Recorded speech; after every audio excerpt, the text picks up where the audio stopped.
လက်လွတ်ဆုံးရှုံးလိုက်ရမှာကိုသေလောက်အောင်ကြောက်တယ်အဲ့ဒီနာကျင်မှုကိုမခံစားနိုင်ဘူးလို့ပြောရအောင်မေးကြည့်ပါဦးမယ်ဖက်တွယ်ထားတော့ရောပျော်ရွှင်ရလို့လားတချို့အရာတွေကစွန့်လွတ်တဲ့ရင်စွန့်လွတ်နိုင်တဲ့ခွန်အားလည်းရှိရတယ်လွတ်ချတဲ့ရင်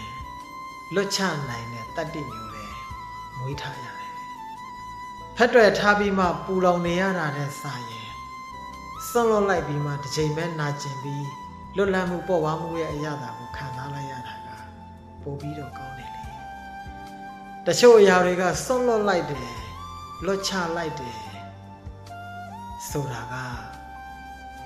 မလိုချင်တော့လို့မဟုတ်ဘူးမပိုင်ဆိုင်ခြင်းတော့လို့လည်းမဟုတ်ဘူးတန်ဖိုးမထားတော့လို့လည်းမဟုတ်ဘူးနာကျင်မှုတွေကိုမခံစားနိုင်တော့လို့မျက်ရည်တွေကိုမထိန်ချုပ်နိုင်တော့လို့တောကတွေကို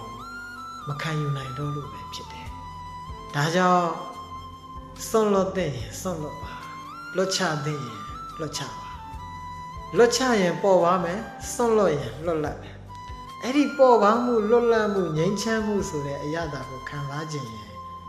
စွန့်လွတ်တဲ့အရာတွေကိုစွန့်လွတ်ရမှာ